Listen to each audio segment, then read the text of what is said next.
வணக்கம் நேயர்களே, ஸ்ரீ குபேரன் டிவி நேயருக்கு லட்சுமண அன்பு வணக்கங்கள். இப்போ நம்ம பார்க்க போகிறது வார ராசி பலன் 17ஆம் தேதியிலேருந்து 23ஆம் தேதி வரை எப்படி இருக்க போகுது நான் பார்க்க போகிறோம். ஸோ எப்போதுமே சொல்கிறதாங்க, லக்னத்துக்கு பார்க்கணும். ஏன்னா ராசிக்கு பார்ப்பதை விட லக்னத்துக்கு பார்க்க ரொம்ப பர்ஃபெக்டாக இருக்கும். உதாரணமாக ஒரு மகர லக்னம் விருச்சிக ராசினா நீங்கள் விருச்சிக ராசிக்கான பலன்களை பார்க்கறத விட மகர ராசிக்கான பலன்களை பார்க்க ரொம்ப பர்ஃபெக்டாக இருக்கும். முதல்ல வரது பொது பலன்கள், அதுக்கப்புறம் தசாபுக்தி பலன்கள் வரும். ஸோ உங்களுக்கு என்ன தசாபுக்தி அந்தரங்கள் வருது அது மிங்கிள் பண்ணி பார்க்க ரொம்ப பர்ஃபெக்டாக இருக்கும். வீடியோட எண்டில் டிப் ஆஃப் த வீக் இருக்குது, மறக்காமல் பாருங்கள். மிதுன ராசி. ஸோ மிதுன ராசிக்கு பார்த்தீங்கன்னா உங்களது ராசி அதிபதி புதன் 10ல் இருக்காருங்க. ஸோ 10ல் இருக்கும் புதன் சனியுடைய சாதனம் வியாபார ரீதியாக நிறைய அலைச்சல்களும் நிறைய பிரயாணங்கள் மேற்கொள்வதற்கான வாய்ப்பு இருக்கும். சொத்துக்கள் சார்ந்த விஷயத்துக்காக கொஞ்சம் கடன் வாங்குறதுக்கான விஷயங்கள் நடப்பதற்கான வாய்ப்பும் நிறைய இருக்குது. ஸோ கொஞ்சம் பார்த்துக்கணும். அம்மாவுடைய உடல்நலம் சார்ந்த விஷயங்கள் கொஞ்சம் குறைபாடுகளோ கொஞ்சம் ஹாஸ்பிட்டல் இந்த மாதிரி விஷயங்கள் அலையிறதுக்கான வாய்ப்பு இல்லைன்னா உங்களுக்கும் அவங்களுக்கும் கொஞ்சம் தர்க்கங்கள் ஏற்படுறதுக்கான வாய்ப்பு ரொம்ப கவனமாக இருக்கணுங்க. அதுக்கப்புறம் பார்த்தீங்கன்னா உங்களுக்கு 2ஆம் அதிபதியான சந்திரன் பார்த்தீங்கன்னா குழந்தைகள் ரீதியான விஷயங்கள் ரொம்ப சிறப்பாகவும் நல்ல ஒரு ஏற்றங்கள் நல்ல லாபங்கள் வருவதற்கான வாய்ப்பு ரொம்ப நல்லா இருக்குது. ஸோ எல்லாமே ரொம்ப நல்லாயிருக்கும். அதுக்கப்புறம் வேலை சம்மந்தமான நிறைய பிரயாணங்கள் மேற்கொள்வதற்கான வாய்ப்பு ரொம்ப சிறப்பாக இருக்குது. எல்லாமே லாபமாக இருக்குங்க. ஸோ அதுக்கப்புறம் பார்க்கும்போது உங்களுக்கு 3ஆம் அதிபதி.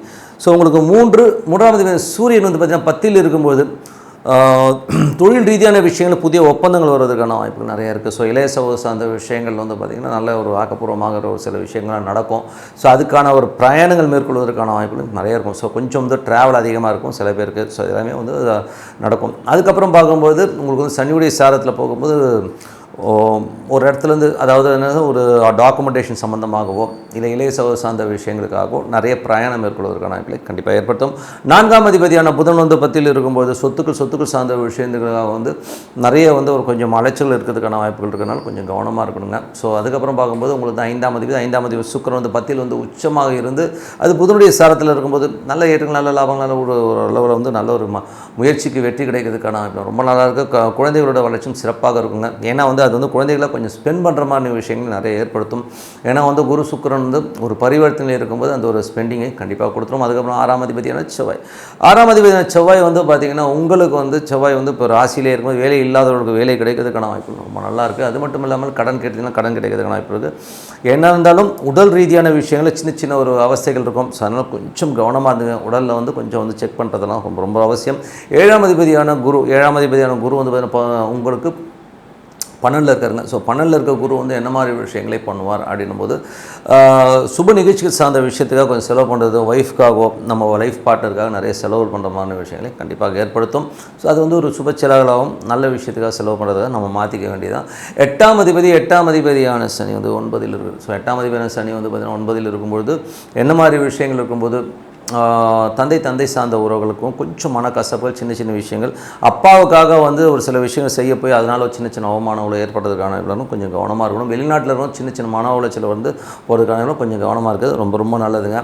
அதுக்கப்புறம் பார்க்கும்போது உங்களுக்கு 10ஆம் அதிபதியான குரு பார்த்திங்கன்னா 12ல் இருக்கும். தொழில் ரீதியான விஷயங்கள் நிறைய அலைச்சல்கள் இருக்கும். நிறைய ஒரு எமோஷனாக அங்கங்கே போகிறது வரதுங்கிற மாதிரி விஷயங்களை கண்டிப்பாக கொடுக்கும். பட் இருந்தாலும் எல்லாமே ஒரு எக்ஸ்பீரியன்ஸை கொடுத்து ஒரு அடுத்த லெவலுக்கு போகிறதுக்கான முன்னேற்றங்களை கண்டிப்பாக கொடுக்குங்க. ஸோ 11ஆம் அதிபதியான செவ்வாய் உங்களுக்கு ராசிக்கு வரும்போது நல்ல ஒரு சந்தோஷங்களையும் குதூகலையும் கண்டிப்பாக விடும். நண்பர்கள் உங்களை தேடி வருவாங்க. ஸோ நண்பர்களோட உல்லாச பயணங்கள் போகிறது கொஞ்சம் ஸ்பெண்ட் பண்ணுற மாதிரியான விஷயங்கள் ரொம்ப சிறப்பாக இருக்கும். ஸோ எல்லாமே சிறப்பு தான். அது மட்டும் இல்லாமல் வேலையில் நல்ல லாபங்கள் பெரிய லாபங்கள் உங்களை தேடி வர்றதுக்கான ரொம்ப நல்லா இருக்குங்க. ஸோ இதுவரை பார்த்தீங்கன்னா புது பலங்களில் இனிமேல் பார்க்குறது தசாபுக்தி பலங்கள் எப்படி இருக்குன்னு பார்ப்போம். மிதுன லக்னமாக இருந்து சூரிய தசாபுக்தி அந்த பலன் பண்ணும்போது சூரியன் 3ஆம் அதிபதி 10ல் இருக்கும்போது இளைய சகோதரர் சார்ந்த விஷயங்களில் சிறப்பான முன்னேற்ற நல்ல விஷயங்கள்லாம் இருக்கும். ஸோ அவருக்கான நிறைய பிரயாணங்கள் மேற்கொள்வதற்கான வாய்ப்புகளை நிறைய ஏற்படுத்தும். அதுக்கப்புறம் பார்க்கும்போது உங்களுடைய மிதுன லக்னமாக சந்திர தசாபதினா சந்திரன் சிறப்பான விஷயங்கள் குழந்தைகள் சம்பந்தமான விஷயம் வேலை விஷயங்கள் நல்ல ஏற்றங்களும் நல்ல லாபங்களும் வருவதற்கான ரொம்ப சிறப்பாக இருக்குது. மிதுன லக்னமாக இருந்து உங்களுக்கு செவ்வாய் தசாபதினா செவ்வாய் 6ஆம் 11ஆம் அதிபதியாக இருந்து அவர் ராசியிலே இருக்கும்போது வேலையில் நல்ல லாபங்கள் நல்ல ஏற்றங்கள் கேட்ட இடத்துல கடன் கிடைக்கிறதோ நல்ல ரொட்டேஷன் வர்றதுக்கான ரொம்ப சிறப்பாக இருக்குது. மேஷ லக்னமாக இருந்து ராகு தசாபுத்தி அந்தரங்கள்.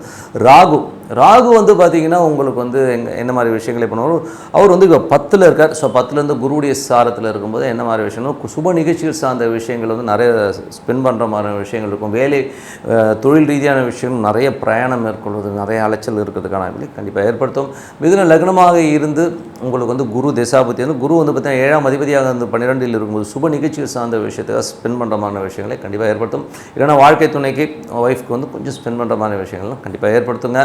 அதுக்கப்புறம் பார்க்கும்போது மிதுன லக்னமாக இருந்து சனி தசாபுத்தி அந்த சனி வந்து பார்த்திங்கன்னா உங்களுக்கு வந்து இப்போ இருக்கிறது வந்து 9ல் இருக்கார். ஸோ 9ல் இருக்கும்போது அது குருடைய சாரத்தில் இருக்கும்போது தந்தை சார்ந்த விஷயங்களுக்காக செலவு பண்ணுறது, வெளிநாட்டில் இருக்கவங்களுக்கு வந்து கொஞ்சம் அலைச்சல் இருக்கிறது, கொஞ்சம் இந்த மாதிரி விஷயங்கள்லாம் இருக்கும். கொஞ்சம் சின்ன மன உளைச்சல் இருந்தாலும் நல்ல ஒரு ஆக்கப்பூர்வமாக அடுத்த ஸ்டெப் போகிறதுக்கான வாய்ப்புகளும் கண்டிப்பாக ஏற்படுத்தும். அதுக்கப்புறம் மிதுன லக்னமாக வந்து புதன் தசாபுத்தி இருந்தாலும் புதன் வந்து பார்த்திங்கன்னா 4ஆம் அதிபதி 10ல் இருக்கும்போது ஒரு கேந்திராதிபதி கேந்திரத்தில் இருந்து அதுவும் நீச்சபங்க ராஜயோகமாக இருக்கும்போது திடீர் அதிர்ஷ்டங்கள் மூலியமாக ஒரு தொழில் நல்ல வளர்ச்சி, நல்ல ஏற்றங்கள், தாயார் சம்பந்தமான விஷயம் நல்ல ஒரு சின்னதாக என்னவோ ஏதோன்னு நினச்சிட்டு இருந்த விஷயங்கள் நல்ல சுபமாக மாறுவதற்கான ரொம்ப சிறப்பாக இருக்குது. மிதுன லக்னமாக வந்து கேது தசாபுத்தி, கேது வந்து 4ல் இருந்து அது சூரியனுடைய சாரத்தில் இருக்கும்போது கொஞ்சம் தாயாரோட உடல்நலம் சார்ந்த விஷயம் கொஞ்சம் கவனம். ஏன்னா யாருக்கெல்லாம் கேது தசாபுத்தி அந்த நடக்குதோ அவங்களுக்கு மிதுன லக்னமாக இருந்ததுன்னா அவங்களுக்கு கொஞ்சம் கேர்ஃபுல்லாக இருக்கிறது ரொம்ப ரொம்ப நல்லது. அதுக்கப்புறம் மிதுன லக்னமாக சுக்கிர தசாபுத்தி, சுக்கிரன் வந்து பார்த்திங்கன்னா உங்களுக்கு வந்து இப்போ வந்து 10ல் வந்து உச்சமாக இருக்கார். அதுவும் பரிவர்த்தனையில் இருக்கும்பொழுது என்ன மாதிரி விஷயங்கள் வந்து குழந்தைகளுக்காக நிறைய ஸ்பெண்ட் பண்ணுற மாதிரி விஷயங்கள் நிறைய ஏற்படுத்தும். மற்றபடி என்னங்க, ஸோ இதெல்லாம் வந்து ஒரு கேல்குலேஷன். ஸோ இந்த கேல்குலேஷன் வந்து எது ப்ளஸ் மைனஸ்ங்களை நோட் பண்ணி அதை வந்து நம்ம வந்து கொஞ்சம் அலர்ட்டாக இருக்க வேண்டிய விஷயத்தில் கொஞ்சம் அலர்ட்டாக இருந்தாலே ரொம்ப சிறப்பு. ஸோ என்னை பொறுத்தவரை ஒரு நல்ல ஒரு பிரார்த்தனை கண்டிப்பாக நம்ம அடுத்த லெவல் போகிறதுக்கான வாய்ப்புகளை கண்டிப்பாக இருக்குது. ஸோ டெய்லி வந்து ஒரு பிரார்த்தனை வந்து மனசார இறைவன், அது எந்த தெய்வமாக இருக்கட்டும், ஸோ உதாரணமாக ஒரு ஓம் நிமிஷம் மனசார பிரார்த்தனை பண்ணுவோம், கண்டிப்பாக அடுத்த லெவல் போகிறதுக்கான வாய்ப்பு ரொம்ப சிறப்பாக இருக்கும். ஸோ இறைவன் பிரார்த்தனை ரொம்ப உங்களை அடுத்த லெவல் கொண்டு போகும். ஸோ இப்போ பார்க்கும்போது tip of the week. So tip of the வீக்கில் வந்து நம்ம பார்க்குறது என்னென்னா, எப்போதுமே சொல்கிறதாங்க, இப்போ வந்து சனி ராகு இப்போ சனி பயிற்சியாகி அது வந்து மீனத்துக்கு போகுது. இப்போ ஏற்கனவே ஏகப்பட்ட சர்ச்சைகள், இது சனி பயிற்சி கிடையாது, நம்மளை பொறுத்தவரை வந்து திருக்கணிதம் நம்ம ஃபாலோ பண்ணுறோம். ஸோ அதனால் நான் அதை வச்சு சொல்ல, மற்ற ஜோதிடர்கள் வந்து நான் வந்து தப்பு சொல்ல மாட்டேன், அது அவங்கவுங்க கணக்கு. ஏன்னா என் குருநாதர் என்ன சொல்கிறாருன்னா, எந்த சிஸ்டம் நீ ஃபாலோ பண்ணுறியோ அதை பர்ஃபெக்டாக ஃபாலோ பண்ணால் போதுங்கிறது தான் அவர். இப்போ என்னை பொறுத்தவரை சனி பயிற்சி இப்போ நடக்கிறது எனக்கு சனி பயிற்சி தான், ஓகேங்களா. ஸோ அப்படி சனி பயிற்சி ஆகும்போது என்ன மாதிரி விஷயங்களை நடத்தும், ஸோ இதை வந்து நம்ம வந்து ஒரு டெஸ்ட் மாதிரி கூட வச்சுக்கலாம். ஏன்னா வந்து இவங்க சொல்கிறாங்க இல்லையா சனி பயிற்சியில் இப்போ வந்து சனியும் ராகும் ஒரு கட்டத்தில் வந்து சந்திக்குது. ஸோ ஏப்ரல் மாதம் முழுவதுமாக சனியும் ராகும் வந்து மீனத்தை சந்திக்கின்ற காலகட்டத்தில் வந்து என்ன மாதிரி விஷயங்கள் நடக்கணும் போது ஸோ தொழில் ரீதியான விஷயங்கள் நிறைய பாதிப்புகளை கண்டிப்பாக ஏற்படுத்தும். அது மட்டும் இல்லாமல் பார்த்தீங்கன்னா வெளிநாடு சார்ந்த விஷயங்கள் நிறைய கடுபிடிகள், நிறைய சட்டத்திட்டங்களால் ஒரு கிராஷ் உருவாகிறதுக்கான வாய்ப்பு, ஒரு கிராஷ் ஆகும், ரொம்ப கிராஷ் ஆகி ரொம்ப ஒரு ஸ்ட்ரெஸ்ஸஸ் வர்றதுக்கான வாய்ப்புகளை கண்டிப்பாக ஏற்படுத்தும். ஏன்னா வந்து காலபுருஷனுக்கு வந்து 9, 12ஆம் அதிபதியாக இருக்கும்போது கொஞ்சம் ஜாக்கிரதையாக நமக்கு வந்து அந்த ஒரு ஸ்ட்ரெஸ்ஸஸை கண்டிப்பாக ஏற்படும். வெளிநாட்டில் இருக்கிறவங்களும் ஆல்ரெடி வந்து கொஞ்சம் பாதிப்பு, இப்போ கொஞ்சம் ரொம்ப புதிய சட்டத்திட்டங்களால் நம்ம க்ரஷ் ஆகிறதுக்கான வாய்ப்புகள் நிறைய இருக்குது.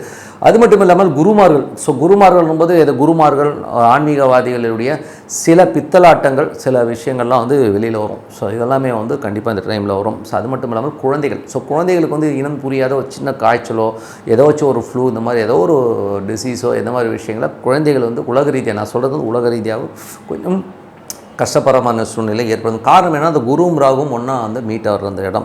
ஸோ அதனால் வந்து அது கொஞ்சம் நம்ம வந்து ப்ரிகாஷன் வந்து குழந்தைகளை பார்த்துக்கிறது ரொம்ப ரொம்ப நல்லது. ஸோ அது ஒரு விஷயம். அது வந்து மட்டும் இல்லாமல் அது வந்து குரு வந்து அது சுயசாரத்தில், அதோடைய சுயசாரத்திலே போகும்போது அது வந்து என்ன மாதிரி விஷயம், காற்று சம்பந்தமான விஷயம்னா அது வந்து இப்போ பொருளாதாரத்தில் வந்து இப்போ மெயினாக, ஏன்னா மே மாதம் தான் 3ஆம் இடத்துக்கு போகுது. ஸோ இப்போ வந்து அந்த பொருளாதார ரீதியில் வந்து கையை வைக்கிறதும் அதனால் வந்து நிறைய பாதிப்புகளை ஏற்படுத்துங்கிறதுல வந்து எந்தவித மாற்றம் இல்லை. ஏன்னா வந்து அது அந்த மாதிரி விஷயங்கள் தான் கொடுக்க போகுது. ஸோ பொருளாதாரத்தில் ரொம்ப ரொம்ப கேர்ஃபுல்லாக இருக்கணும். இது வந்து மணி வேல்யூ வந்து ரொம்ப கிராஃப் இறங்க போகிறதும் உறுதி. ஸோ அதனால் கொஞ்சம் வந்து கவனமாக போகணும். அது மட்டும் இல்லை கடல் சார்ந்த பகுதிகளில் இருக்கவங்களுக்கு வந்து கண்டிப்பாக வந்து ஒரு நிறைய ஜியாகிரபிக்கல் சேஞ்சஸில் கொஞ்சம் பிரச்சனைகள் வர்றதுக்கான கொஞ்சம் கவனமாக இருக்கணும். ஏன்னா சுனாமியோ இல்லை ஏதோ ஒரு பிரச்சனைகளை கண்டிப்பாக வந்து அந்த இடத்துல உருவாக்கும். ஏன்னா மீனம்ங்கிறது கடல் சார்ந்த பகுதிகளை குறிக்கிற ஒரு இடம். ஸோ அந்த இடத்துல வந்து கண்டிப்பாக வந்து ஒரு ப்ராப்ளம் வர்றதுக்கான வாய்ப்புகள் நிறைய இருக்குது. ஸோ இதுதான் வந்து இப்போ இருக்கிறது. ஸோ ஏப்ரல் மாதம் வந்து ரொம்ப ரொம்ப கவனம் வரும். ஸோ ஏப்ரல் மாதத்தில் வந்து இந்த மாதிரி கிரக சேர்க்கை யாருக்கெல்லாம் வந்து ஒரு பெரிய பிரச்சனைகளோ ஸ்ட்ரெஸ்ஸையும் கொடுக்கணும்போது மீனராசிக்காரர்கள், மீன லக்னக்காரர்கள், அவங்களுக்கு வந்து 12ல் வந்து உங்களுக்கு சனி ராகு தசாபுத்தி அந்தரங்கள் நடக்கிறதா இருந்தால் எஃபெக்ட் அதிகமாக இருக்கும். ஸோ 12ல் கொஞ்சம் தூக்கம் இல்லாமல் இருக்கிறது, பெரிய லாபங்களை நினச்சி அது வரல இது வரலங்கிற ஒரு கலக்கங்களை ஏற்படுத்துறதுக்கான வாய்ப்புகளை கண்டிப்பாக ஏற்படுத்தும். அது மட்டும் இல்லாமல் வேறு யாருக்கு நம்ம சிம்ம லக்னக்காரர்கள். ஸோ சிம்ம லக்னக்காரர்களுக்கு வந்து பார்த்திங்கன்னா சிம்ம லக்னம், சிம்ம ராசிக்காரர்கள் ரொம்ப எமோஷன் ஆவீங்க. குழந்தைகள் மற்றும் வேலையில் வந்து ஒரு ஸ்ட்ரெஸ்ஸையும் டென்ஷனையும் கண்டிப்பாக ஏற்படும். ஸோ கொஞ்சம் கேர்ஃபுல்லாக இருக்கணும் காலகட்டங்கள். ஸோ அதனால் கொஞ்சம் பார்த்து நடந்துக்கணும். அதுக்கப்புறம் பார்க்கும்போது வேறு யாருக்கு இதாகணும் போது உங்களுக்கு வந்து துலாம் ராசிக்காரர். ஸோ துலாம் ராசிக்காரர்களுக்கு பார்த்திங்கன்னா 6ஆம் இடத்துல வந்து சனி ராகும் இருக்கும்போது அது வந்து வேலையில் நிறைய எமோஷன்ஸையும் ஸ்ட்ரெஸ்ஸையும் ஏற்படுத்தும். கடன் சம்பந்தமான விஷயங்களும் அந்த மாதிரி விஷயங்களும் ரொம்ப ஸ்ட்ரெஸ்ஸை ஏற்படுத்துறதுக்கான வாய்ப்பு. மற்றபடி வந்து கம்யூனிகேஷன் ஏற, ஸோ ஏதாச்சும் வந்து வாக்குறுதிகள் கொடுத்து ஒரு செக்ஸ் கொடுத்து இந்த மாதிரி விஷயங்களை மாற்றுறதுக்கான கண்டிப்பாக இருக்குது. ஸோ இவங்கெல்லாம் வந்து ரொம்ப ஜாக்கிரதையாக இருக்க வேண்டிய காலகட்டங்கள். ஸோ மற்றவர்கள்லாம் இருக்காது, மற்றவர்கள்லாம் இருக்கும். அது தசாபுத்தி அந்தரங்கள் காலகட்டங்களில் இவங்க கொஞ்சம் அதிகமாக பாதிக்கிறதுக்கானவே, மற்றவங்களும் கொஞ்சம் கேர்ஃபுல்லாக இருந்துங்க. ஏன்னா வந்து தொழில் ரீதியான விஷயங்களை அகலக்கால் வைக்கிறது, புதிய தொழில்நுட்பத்தை நம்பி நான் மணி ட்ரான்ஸ்ஃபர் பண்ணுறது, இதெல்லாம் வந்து இந்த ஏப்ரல் மாதத்தில் அவாய்ட் பண்ணிக்கிறது ரொம்ப ரொம்ப நல்லது. ஏன்னா சனி ராகுங்கிறது வந்து கண்டிப்பாக தொழிலில் மட்டும் இல்லாமல் நம்ம கர்ம ரீதியாகவும் ரொம்ப பிரச்சனைகளை கொடுக்கறதுக்கான வாய்ப்பு இருக்கிறதுனால கொஞ்சம் கேர்ஃபுல்லாக இருந்துக்கோங்க அப்படிங்கிறது நம்ம இப்போயே சொல்லுவோம். ஸோ நம்ம இருந்தாலும் இந்த மாற்றங்கள் இருக்குமானா கண்டிப்பாக அந்த மாற்றங்கள் நீங்கள் பாருங்கள். எப்படின்னா டிவி நியூஸஸ்லாம் நம்ம பார்க்க தான் போகிறோம். ஸோ என்ன நடக்குதுன்னு பார்ப்போம். ஸோ மற்றபடி என்னங்க, பிரார்த்தனை கண்டிப்பாக ஒரு பிரார்த்தனை தான் நம்ம வந்து வழி நடத்தி சொல்லும். ஒரு நல்ல இறைவனை மனதார இறைவனை பிரார்த்தனை பண்ணும்போது கண்டிப்பாக அடுத்த லெவல் போகிறதுக்கான ரொம்ப சிறப்பாக இருக்குது. உங்களிடம் விடைபெறுவது உங்கள் லட்சுமி நாராயணன். நன்றி, வணக்கம். ஸ்ரீ குபேரன் டிவியை பார்த்தமைக்கு நன்றிகள். மேலும் இது போன்ற தகவல்களை தெரிந்து கொள்ள ஸ்ரீ குபேரன் டிவியை சப்ஸ்கிரைப் செய்யுங்கள். மறக்காமல் பெல் ஐக்கானை கிளிக் செய்யுங்கள்.